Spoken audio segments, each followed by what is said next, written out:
Bueno, buenas tardes a todas, bienvenidas. Y vamos a empezar con nuestro encuentro semanal, analizando una época tan interesante como es justamente la Edad Media. Hoy vamos a ver un poco de la vida de los, vamos a decir, como los últimos de los sabios del final del siglo de oro, como lo llaman, español. Y entonces no podemos sino empezar con Rabbi Yitzhak Ben Yaakov Cohen. Van a ver que lo van a reconocer ahora. Conocido como Rabbi Yitzhak Ben Yaakov Cohen Al-Fasi. Quizás muchas no lo conocen como un gran sabio de la Torá, sino como el nombre de un vino kasher famoso, un vino chileno, el vino Al-Fasi.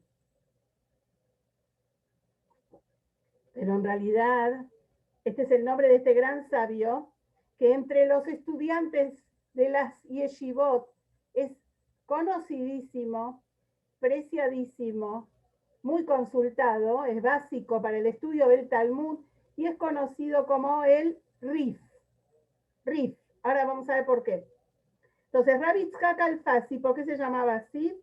Porque él nació en Fez, cerquita de en los suburbios de Fez, en el norte de África. Y nació en el año 1013. Se lo llama Al-Fasi porque también sería Al-Fez. ¿Por qué? Porque nació justamente en árabe, es el nativo de Fez, le decían un Al-Fez. Y es conocido como el Rif, R-I-F, un acróstico de Rabbi Yitzhak Fasi. Por eso los estudiantes los llaman cortito y lo llaman el Rif.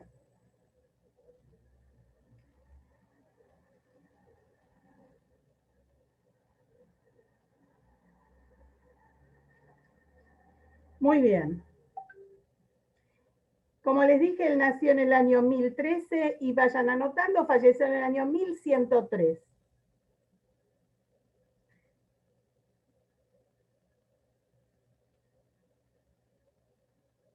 Lo conocemos como un sabio español, pero en realidad él llegó a España a una edad madura, a los 75 años. Él primero dirigía yeshivot muy importantes en Túnez, en África, ¿sí?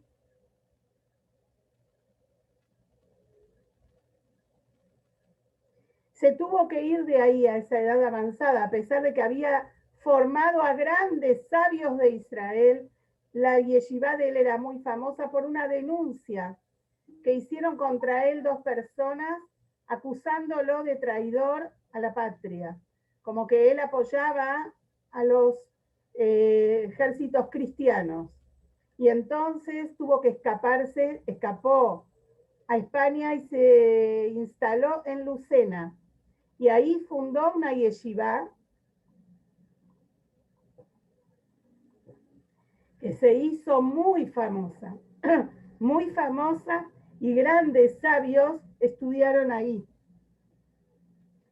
Imagínense que dos de los grandes estudiantes de él fueron Rabbi Yehuda Leví, muy conocido, y Rabbi Abraham Eben Ezra, entre sus alumnos. Rabbi Yitzhak Al-Fasi escribió una obra muy importante que es conocida como Ilhot Arif, que sería la Salahot del Rif. ¿Qué es lo que hizo? Hizo un trabajo impresionante tomando el Talmud Babli, el Talmud de Babilonia, y en base al Talmud rescató o digamos resumió todas las alajot, todas las leyes judías que son discutidas en el Talmud, sin tocar las halajot que tenían que ver con las leyes de la tierra de Israel. Pero todo lo otro lo hizo tomando del análisis, las discusiones, porque ustedes saben que en el Talmud es todo discusión entre los sabios que van opinando de las diferentes leyes. Y después se llega a una conclusión. Él trabajó en esto, hizo un trabajo impresionante, rescatando la halajá de cada discusión. Y dicen que dijo sobre esto, los sabios de Israel dijeron que sin haber tenido Ruach HaKodesh, sin haber sido iluminado por la inspiración divina, hubiera sido imposible realizar semejante obra con tanta perfección. Con tanta perfección, el Maimónides, que es uno de los también, los sabios que estamos analizando ahora son llamados los Rishonim, los primeros se los llama, porque son los que vienen después del Talmud, ¿sí?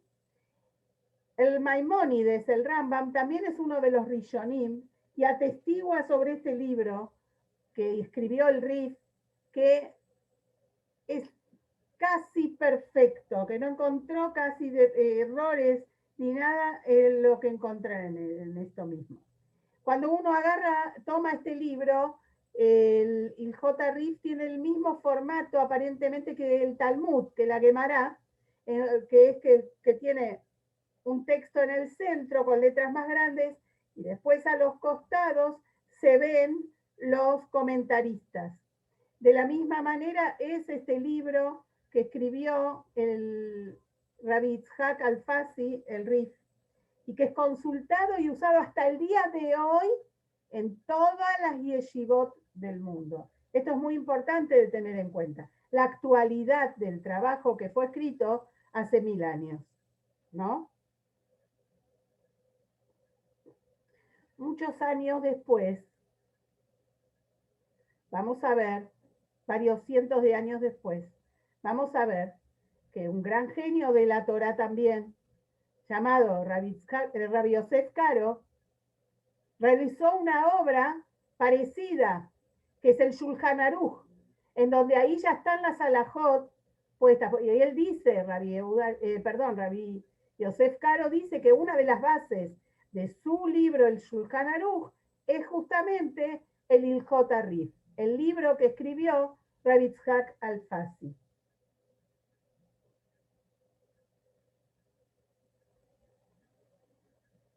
Rabbi Yitzhak Alfasi falleció rozando los 90 años y antes de fallecer nombró como su sucesor en la dirección de esta yeshiva tan famosa en Lucena, que tuvo tantos alumnos prominentes, a Rabbi Yosef Migash.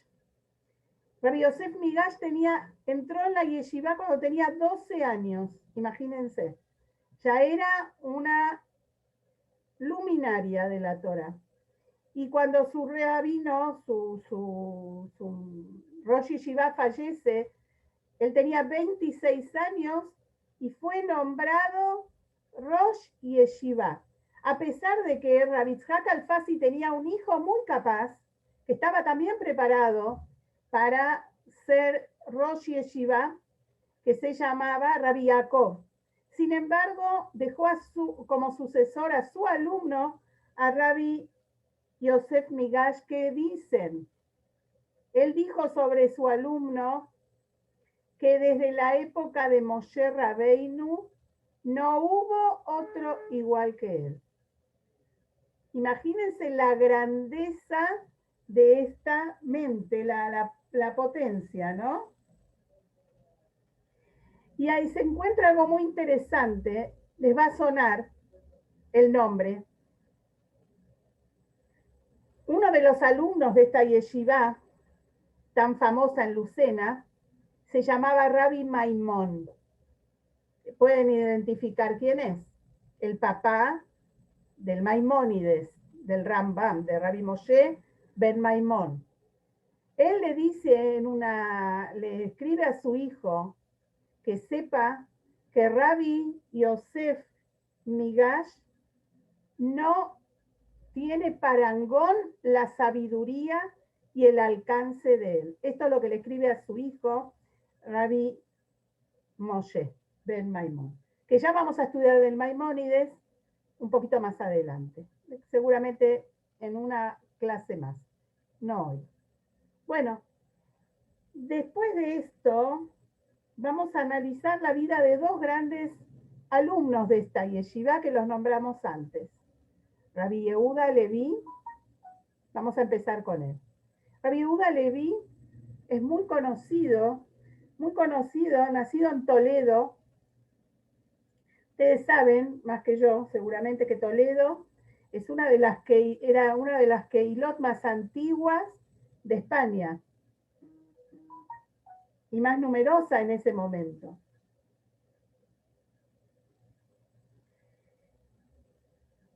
Y Rabbi Yehuda Leví se trasladó a Lucena para estudiar justamente en la yeshiva del Rif, de Rabbi Yitzhak Alfasi. Rabbi Yehuda Leví es famoso por las poesías litúrgicas que escribió, de una belleza impresionante. Además, acuérdense que fuimos contando que en esa época estaba muy en boga el tema de la poesía, tanto entre judíos y árabes. La belleza del idioma, la perfección del idioma, la rima, la belleza de las palabras, etcétera, etcétera. Y entre judíos y no judíos, es decir, musulmanes, era quien quien podía ser un poeta, era visto con ojos, o sea, era visto como alguien muy especial y muy importante. Se pagaba mucho dinero por la, eh, por el, digamos, por el producto que eran esas poesías. Y había muchos sabios de Israel que además de hacer poesías litúrgicas, también hacían poesía en general. Rabbi Yehuda Leví también hizo muchas poesías y era muy apreciado entre Yehudim y no Yehudim. Pero finalmente dejó la poesía, llamémosla secular, si se puede decir, y solo se dedicó a la poesía litúrgica, a alabar a Dios, a alabar al pueblo de Israel y amar y demostrar su amor, sobre todo por la tierra de Israel. Algunos lo califican como el primer sionista. ¿Por qué? Porque su amor a Israel era inconmensurable. Hay una poesía muy hermosa que él escribe que comienza con las palabras Anoji be'ma'arav libi be'mizrach va'anoji be'ma'arav. Mi corazón está en el este y yo me encuentro en el oeste. Habla él de Israel, de Jerusalén. Todo su sueño siempre era la llegada del Mashiach para que todos podamos volver a Jerusalén, al Beit HaMikdash, y esto lo resalta en sus poesías. Pero una de las obras más famosas de Rabbi Yehuda Leví es justamente un libro de filosofía, y más que filosofía, es un libro utilizado hasta el día de hoy para explicar el judaísmo y la verdadera, digamos, la verdad del judaísmo.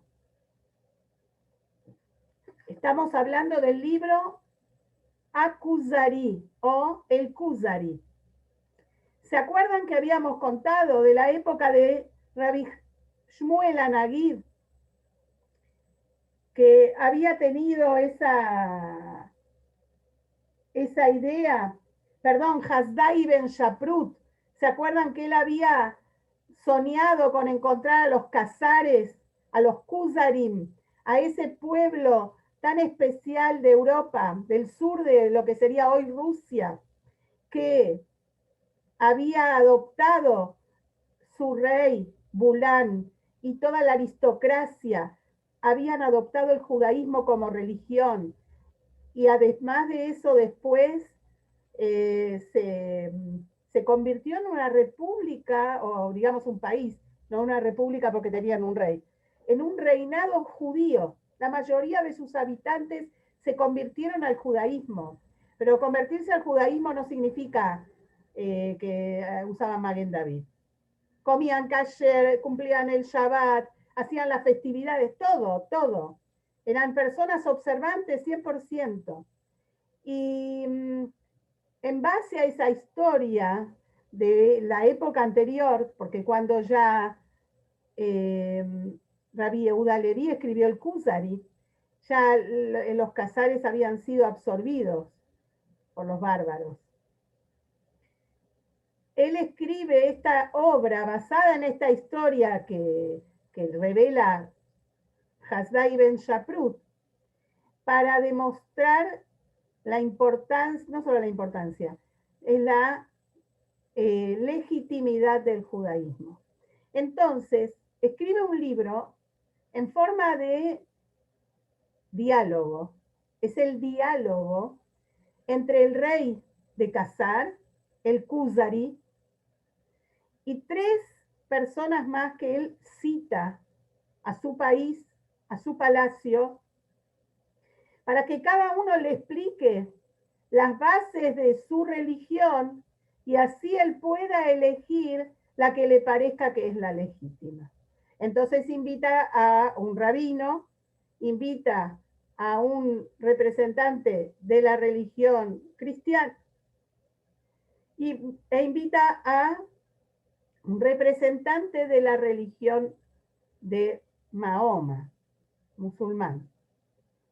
Y cada uno, él va haciendo preguntas y cada uno va dando respuestas.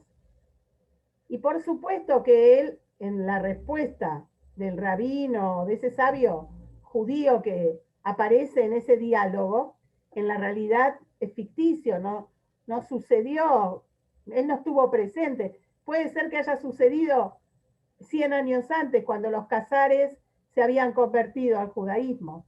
Pero él basado en un hecho real, escribe este libro para demostrar justamente la legitimidad del judaísmo. Es un libro muy interesante, filosófico, que es muy interesante estudiarlo. Pronto vamos a hacer en Beit Hana.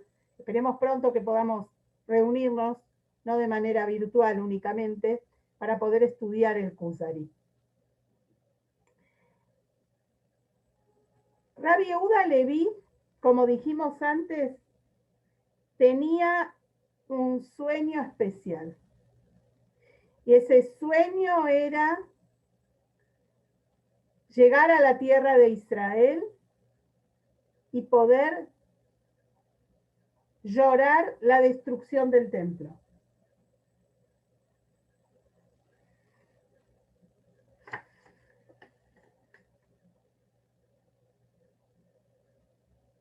Y en el año 1141, a pesar de que su familia le pide por favor que no lo haga, Rabbi Yehuda Leví emprende su viaje a la tierra de Israel.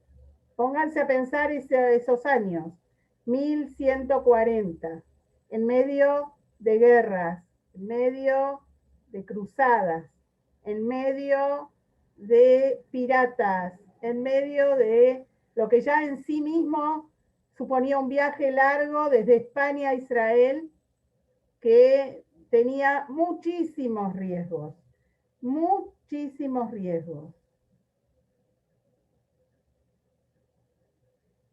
Quería aclararles que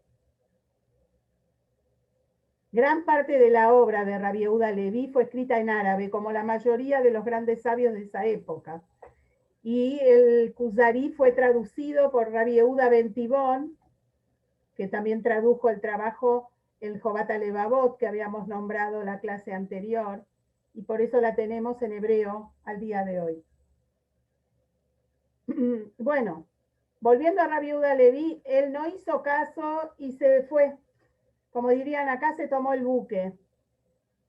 Llegó a Egipto y cuando llegó a Egipto, la gente en Alejandría le pedía por favor que no siga su viaje, que se quede con ellos. porque era muy peligroso. Pero ante ese deseo tan grande que él tenía, no había nada que lo sujetara. Siguió su viaje.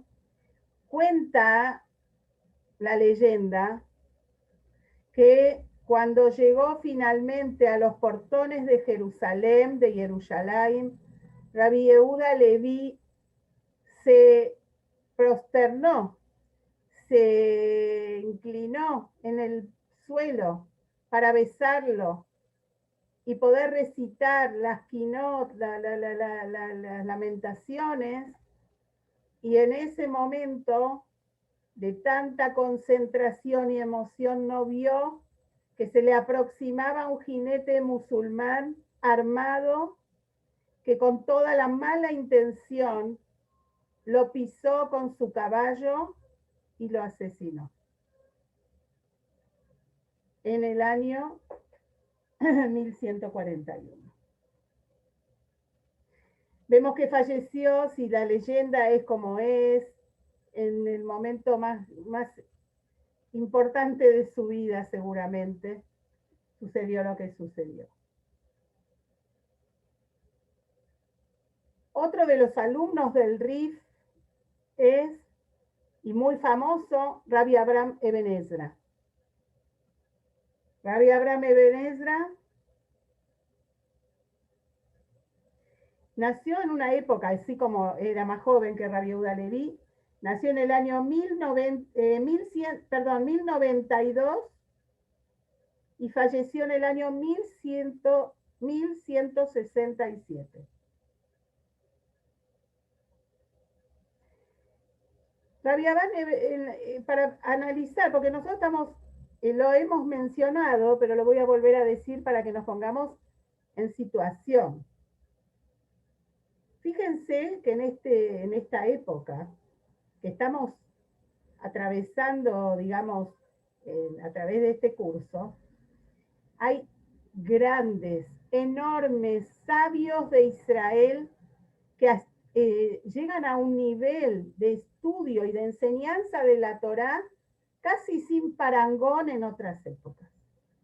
Y tienen y fundan yeshivot tan importantes que forman alumnos de talla impresionante también. Sin embargo, pongámonos a pensar. El Rif, Rabbi Yitzhak Alfasi, en España o en Marruecos, primero donde él estaba en África, y después en España, en Lucena, donde él difunde esa Torá y analiza y enseña y tiene los grandes alumnos, no tiene ni la menor idea que en Francia, en esa misma época, tenemos un sabio de la talla de Rashi. Ya vamos a estudiar sobre él. Rabbi Shlomo Itzhaki, o Rabbi Shlomo Ben Itzhak, que es el que compone una de las explicaciones más grandes a la Torá y al Talmud. Toda la Biblia, no solo la Torá. El Tanaj y el Talmud completo, Rashi es comentarista. Son contemporáneos y no se conocen. ¿Por qué? Porque lamentablemente los viajes eran tan riesgosos, tan peligrosos, tan largos, que no se emprendían. El que estaba en España, por ahí iba a África, al norte de África, pero no era fácil el traslado. Y acá aparece una figura diferente, alguien que hace algo muy especial, y se llama Rabbi Abraham Eben Ezra. ¿Saben lo que hizo el Eben Ezra? Nadie sabe explicar por qué, pero él tomó una determinación en su vida y a cierto momento comenzó a, no quiero decir vagar, porque no era un vago, a trasladarse de un país a otro, a los lugares de Torá, a donde había Yehudim, llevando el conocimiento que había en España de Torá. Y gracias a él, que se va encontrando en diferentes lugares, digamos, de Europa y de África, con grandes sabios de Israel, él difunde los conocimientos que hay en España, en las yeshivot de España. Y hay un intercambio, entonces, de estos conocimientos.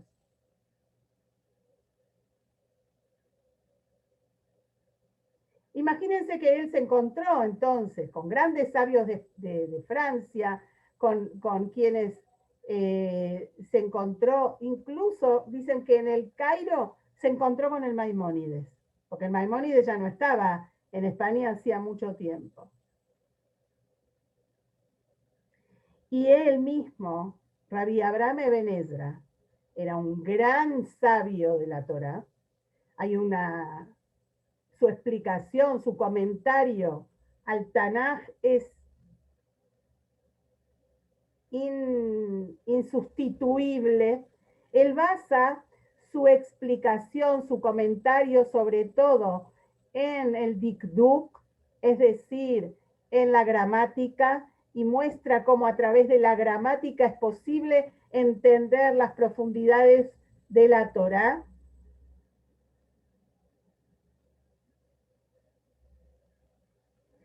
Y el Maimónides, el Rambam, que conoce a través de él el trabajo, le deja le manda una carta a su hijo, acá se va pasando de generación en generación. Antes vimos que Rabbi Maimón le mandó a su hijo, Rabbi Moshe. Él le dice a su hijo, Rabbi Abraham, que no puede dejar, que cuando estudie la Torá, la tiene que estudiar sí o sí con el comentario del Eben Ezra, porque es algo maravilloso. Además de su grandeza en el estudio de la Torá, también Rabbi Abraham Eben Ezra era un gran poeta litúrgico, y muchas de sus composiciones, así como las de Rabbi Yehuda Leví, se encuentran en las tefilot de Yom Kippur y de Tisha B'Av, entre Ashkenazim y Sefaradim también, sobre todo Sefaradim. Rabbi Abraham Eben Ezra venía de una familia muy adinerada. Sin embargo, él toda la vida fue muy pobre. Él mismo lo expresó en un verso que escribió y dijo algo así. Dijo, si yo me dedicaría a fabricar velas, jamás anochecería durante mi vida. Y si me dedicaría a fabricar mortajas, nadie moriría mientras yo viva. O sea que la tenía muy clara, de que éxito con el dinero no iba a tener. Pero sí tenía un gran éxito en el estudio de la Torá y en la poesía. Algo muy interesante, que él fue un gran amigo y compañero de Rabbi Yehuda Leví, aunque Rabbi Yehuda Leví era mayor que él, ¿sí? Y hay no sé si decir una leyenda, hay algo así que algunos sostienen, de estudiosos biográficos, que también fue el yerno de Rabbi Yehuda Leví. Y con respecto a esto se cuenta la historia, que esto es como si fuera una leyenda. Rabbi Yehuda Leví tuvo más cerca de su, digamos, no llegó a ser anciano, lamentablemente, pero ya cuando era más grande, su esposa y él fueron padres de una hermosa niña. Y la niña, cuando creció y llegó a la edad de casarse, era tan hermosa que tenía muchísimos pretendientes. Y entonces la esposa de Rabbi Yehuda Leví todos los días le pedía a su marido que buscara entre todos los pretendientes a alguien que la merezca, y él como que no estaba prestando atención tanto al tema. Y pasaban los días, las semanas, y vieron cómo somos las mujeres. Ella le insistía, le decía, ¿y cuándo vas a ponerte a pensar en el novio que pueda ser el que merezca nuestra hija? Y así, día a día, hasta que un día parece que Rabbi Yehuda Leví habrán discutido, la señora fue demasiado insistente, y él le dijo, ¿sabes qué? Juro que mañana el primer hombre que pise esta casa lo caso con nuestra hija. A la mañana siguiente golpearon la puerta y apareció un hombre vestido como un mendigo, flacucho, bastante desmejorado, que no era otro que Rabbi Abraham Ben Ezra. Pero Rabbi Abraham Ben Ezra jamás contó quién era, ni que sabía Torah, ni nada. Cuando la esposa lo vio, casi se muere, porque recordó el juramento de su esposo la noche anterior.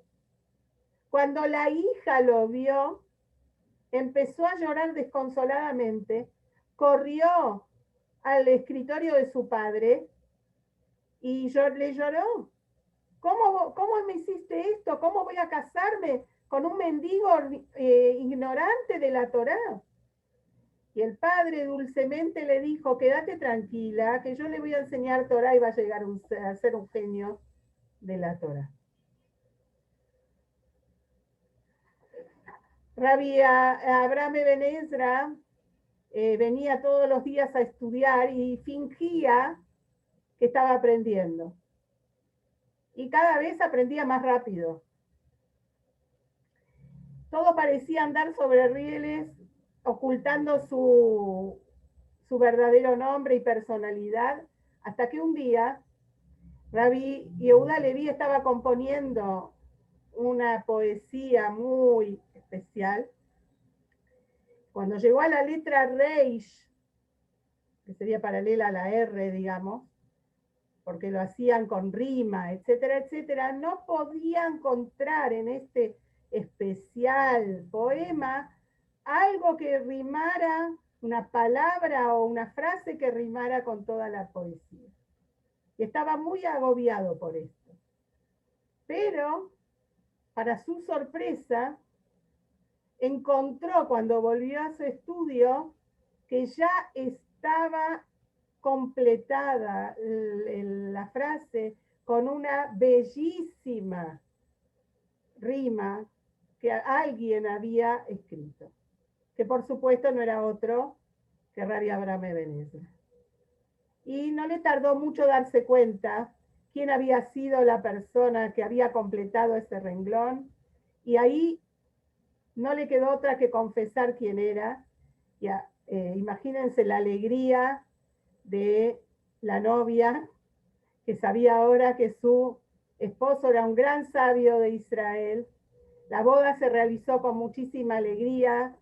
Rabbi Yehuda Leví, como les dije, era una persona rica, una fiesta muy grande, una emoción muy grande, y así es como dice esta leyenda, que además de amigos y compañeros de estudio, eran suegro y yerno. Los judíos quedaron 300 años más en España, pero lamentablemente el siglo de oro terminó bastante antes. Y lo que viene después en esta historia de los judíos de España es la triste historia que nos va a llevar después a la expulsión de los judíos de España en el año 1492, y también a las trágicas y terribles historias, sucesos conectados con la Inquisición. Entonces, bueno, vamos a dejar aquí, y la semana que viene, si Dios quiere, vamos a dedicarnos a ver a uno de los personajes más conocidos que comienza su trabajo en el siglo de oro en España, pero que se ve obligado a abandonarla, que es Rabbi Moshe ben Maimón, conocido como el Maimónides, que significa Maimónides es hijo de Maimón, o como lo llamamos en hebreo, Rabbi Moshe ben Maimón, uno de los más grandes sabios de Israel, que en su tumba, ustedes saben que está enterrado en Tiberia, y en su tumba se escribió, de Moshe a Moshe no hubo otro como Moshe. O sea, entre Moshe Rabbeinu y Rabbi Moshe ben Maimón no hubo otro como Moshe. Vemos la grandeza del Maimónides, del Rambam.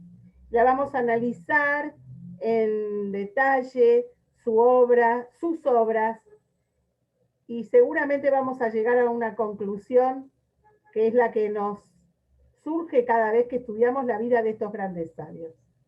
¿Cómo lograron en tan pocos años de vida, con tantas persecuciones y con tantas vicisitudes, alcanzar las obras que nos dejaron? Pero eso lo dejamos y Mirce Hashem para la semana que viene. Les deseo un Shabbat Shalom Umeboraj, que tengamos paz en Israel, en el mundo, solo buenas noticias, que tengamos refuá shlema para todos los enfermos y que, ¿qué vamos a pedir? No vamos a pedir de a poco, pidamos lo máximo. Y lo máximo es el Mashiach. Que el Mashiach llegue ya. Un beso enorme, nos vemos. Cuando prendan las velas, pidamos por todo esto. Nos vemos, chicas. Gracias por estar.